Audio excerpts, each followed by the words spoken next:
प्रिय विद्यार्थियों नमस्कार। आज हम पुनः संस्कृत की ऑनलाइन अध्ययन श्रृंखला में बीए तृतीय वर्ष की द्वितीय प्रश्न पत्र की इकाई 4 में वाच्य परिवर्तन लेकर उपस्थित हुए हैं। मैं उषा जैन, सहायक आचार्य, राजकीय महाविद्यालय कानपुर, आपका स्वागत करती हूँ। आज हम पढ़ेंगे वाच्य परिवर्तन।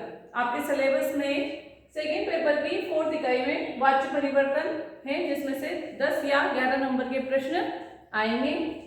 वाच्य किसे कहते हैं यह हम देखते हैं। सबसे पहले वाक्य के कहने के तरीका। वच धातु से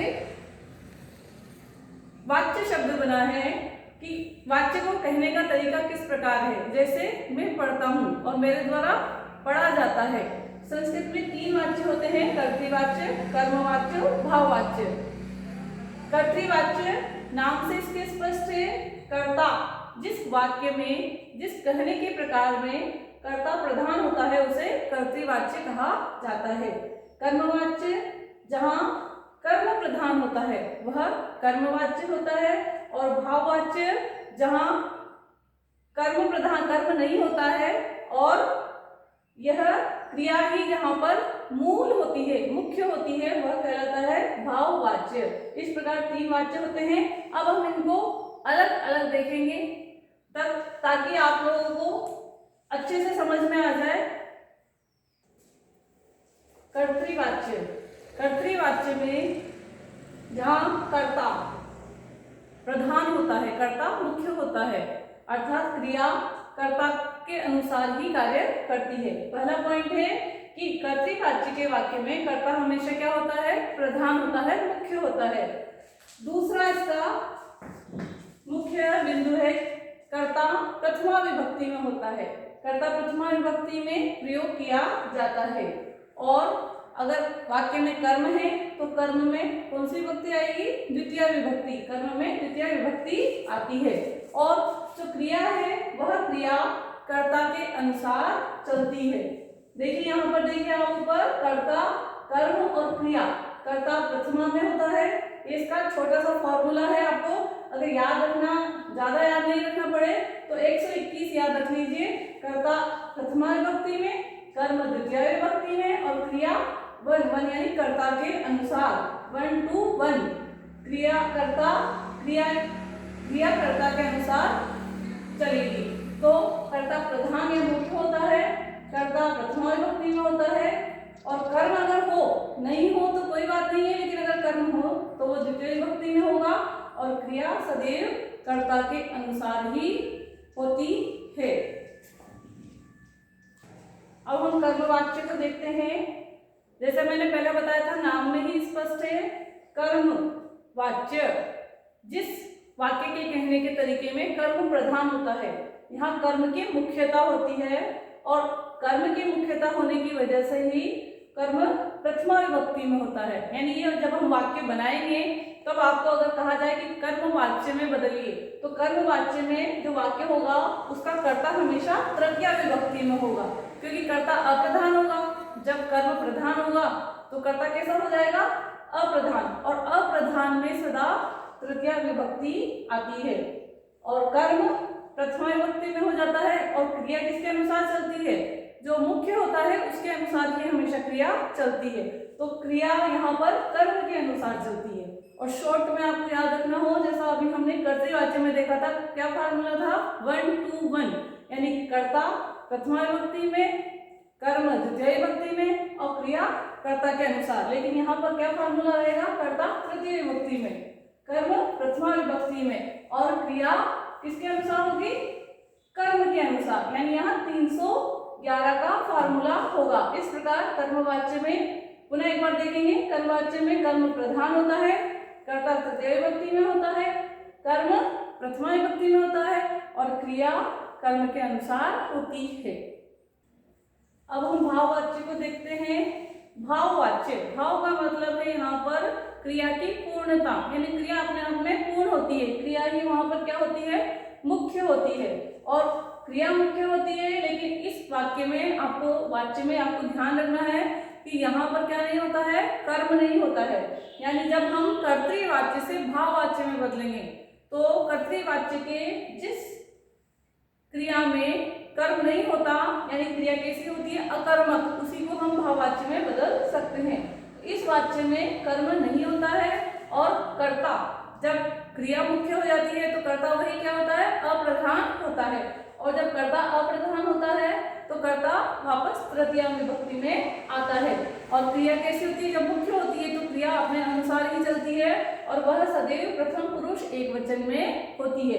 पुनः देखेंगे एक बार, इसको शॉर्ट में याद रखने के लिए बस हमें कुछ याद नहीं रखना, कर्ता तृतीया में होता है और क्रिया एक का मतलब है यहाँ पर प्रथम पुरुष एकवचन में चलती है, यानी क्रिया मुख्य होती है, कर्म नहीं होता है इसमें विशेष बात ध्यान रखने की, कर्म यहाँ पर नहीं होगा।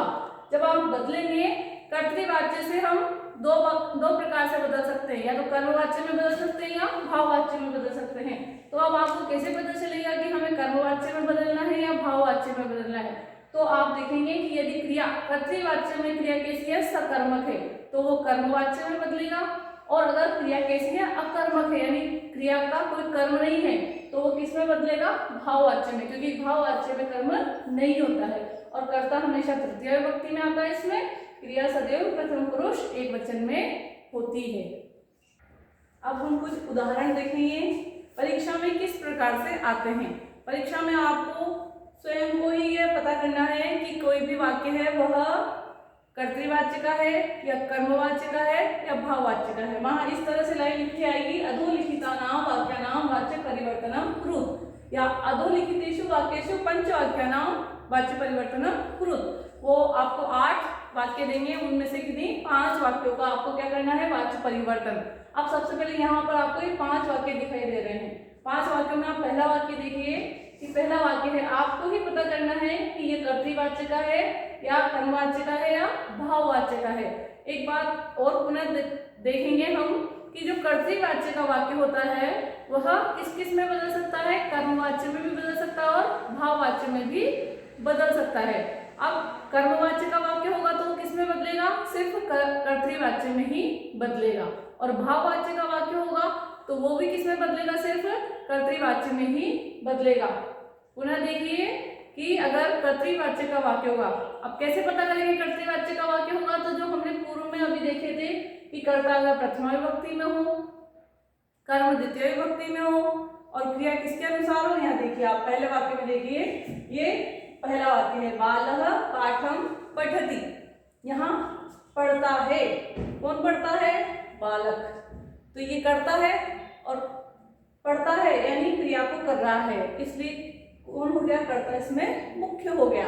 और कर्ता मुख्य होने की वजह से कर्ता में कौन सी विभक्ति आई है, यहाँ पर प्रथमा, और किसको पढ़ता है, पाठ को, यानी ये कर्म है, और कर्म में कौन सी विभक्ति का प्रयोग हो रहा है, यहाँ पर द्वितीय विभक्ति का, पाठम। और क्रिया देखिए ये क्या है, प्रथम पुरुष का एकवचन, तो क्रिया भी किसके अनुसार आई है, प्रथम पुरुष के एकवचन के अनुसार ही आई है, यानी अब हम कह सकते हैं कि कौन सा वाच्य है, कर्तृवाच्य। अब कर्तृवाच्य आपको पता चल गया, लेकिन आपको वहां यह नहीं पूछा जाएगा कि कर्तृवाच्य का वाक्य है या कर्मवाच्य का वाक्य है या भाववाच्य का। आपको क्या करना है, इसको परिवर्तित करना है, और परिवर्तित करना है तो पहले हम दिमाग में निश्चित करेंगे कि ये किस में परिवर्तित होगा, ये कर्मवाच्य में परिवर्तित होगा या भाववाच्य में परिवर्तित होगा।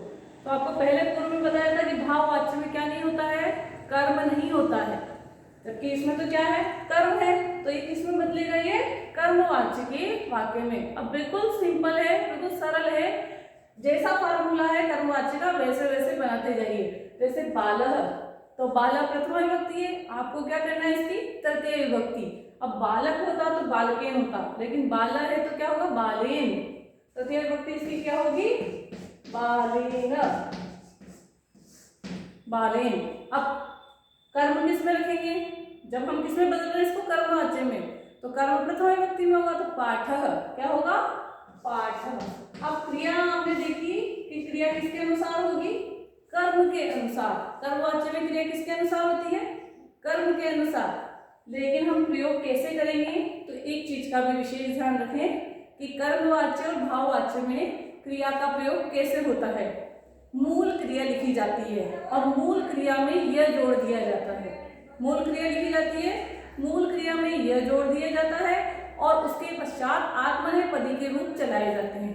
जैसे रोचते रोचेते रोचनते ऐसे रूप होते हैं, उसी तरह इसके रूप चलते हैं। तो जैसे पाठ में पट धातु है, मूल धातु क्या है? पट। ये पट मुख्य हलंत वाली, और उसमें हमने जोड़ दिया य, पठ्य। अब प्रथम पुरुष एक वचन में चलानी है। ये पाठा क्या है? प्रथम पुरुष एक वचन। तो रोचते ऐसे ही क्या हो जाएगा? पठ्यते। क्या हो जाएगा? पठ्यते। इस तरह से ये आपको परीक्षा में आपको वहां ऐसे देंगे और आपको परिवर्तित करके ऐसे लिखना है, बाले पाठः पठ्यते। अब हम दूसरा वाक्य देखेंगे। यहाँ देखिए दूसरा वाक्य इन्होंने दिया है, रामेण फलम खाद्यते। अब आप इस वाक्य को देखकर तुरंत समझ जाएंगे कि किस तरह का वाक्य है। देखो हमारे पास तीन ही वाच्य है, कर्तृवाच्य, कर्मवाच्य और भाववाच्य। पहली चीज देखते ही समझ जाएंगे रामेण, यानी यहाँ तृतीय विभक्ति आई है, या तो यह कर्मवाच्य होगा या भाववाच्य होगा। अब जब इसमें कर्म दिया हुआ है, फल को खाता है, खाया जाता, राम के द्वारा फल खाया जाता है, तो यहाँ कर्मवाच्य का वाक्य। ठीक है, देखो यहाँ पर देखो तृतीय विभक्ति में आया है फलम। अब कोई फलम को देख के कहेगा कि ये तो द्वितीय विभक्ति है, द्वितीय नहीं है, ये प्रथमा ही है, क्योंकि फल शब्द क्या है? नपुंसकलिंग का है, और नपुंसकलिंग में क्या होता है? फलम फले फलानी, और फिर फलम फले फलानी, यानी ये प्रथमा विभक्ति है। और क्रिया देखो खाद, मूल धातु क्या थी? खाद।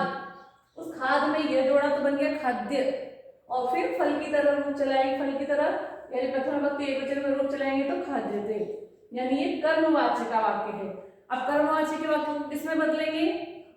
कर्मवाच्य भी कर्तृवाच्य में बदलता है और भाववाच्य भी किसमें बदलता है? कर्तृवाच्य में।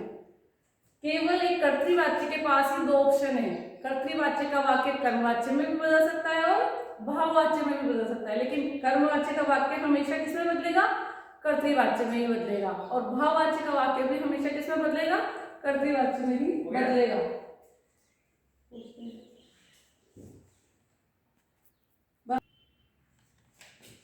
तो अब हम इसको बदलेंगे, तो ये कर्तृवाच्य में बदलेगा। तो रामेण तृतीय विभक्ति है, इसको बदलेंगे, कौन सी विभक्ति में बदलेंगे? प्रथमा विभक्ति में। रामः, फल को किसमें रखेंगे? द्वितीय विभक्ति में, और द्वितीय विभक्ति में भी क्या रहेगा? फलम। रामः फलम। और खाद्यते, अब बताइए यहाँ पर क्या करेंगे हम? खाद्य धातु है, कर्ता के अनुसार चलाएंगे, कर्ता प्रथम पुरुष एक वचन का है, तो खादती। क्या हो जाएगा? खादती। रामः फलम खादती। तीसरा वाक्य देखिए, तीसरा वाक्य है अहम हसामि, मैं हंसता हूँ। अब यहाँ पर आप देखेंगे कि यहाँ कर्म नहीं है, हस धातु है। हस धातु कैसी है? अकर्मक धातु है। पर पहले तो हम ये देखेंगे कि ये वाक्य कौन सा है? अहम प्रथमा विभक्ति में है, तो यानी ये कर्तृवाच्य का वाक्य है, और कर्तृवाच्य कर्मवाच्य भी बदल सकता है, भाववाच्य में बदल सकता है। लेकिन अगर यहाँ कर्म होता तो ये कर्मवाच्य में बदलता, और यहाँ पर कौन सी क्रिया है? अकर्मक क्रिया है, यहाँ पर कर्म है ही नहीं, तो ये किसमें बदलेगा? भाववाच्य में। और भाववाच्य के लिए हम क्या करेंगे? कर्ता को किसमें रखेंगे? तृतीया विभक्ति में रखेंगे। तो अहम की तृतीय विभक्ति होगी मया, और वही हस धातु मूल है हस, और उसमें यह जोड़ेंगे, और प्रथम पुरुष एक वचन में रहेगी सदैव क्रिया, मया हस्यते। इस तरह से ये भाववाच्य का वाक्य बनेगा। ऐसा आपके परीक्षा में 5 प्रश्न आएंगे, 5 वाक्य आएंगे, और 8 वाक्य आएंगे। 8 वाक्य में से आपको 5 वाक्य करना है, और इसके लिए आपको क्या अभ्यास करना है? एक तो प्रथमा से तृतीया में बदलना आना चाहिए, तृतीया से प्रथमा में बदलना आना चाहिए, और क्रिया कैसे चलती है उनका भी आपको अभ्यास होना चाहिए। धन्यवाद।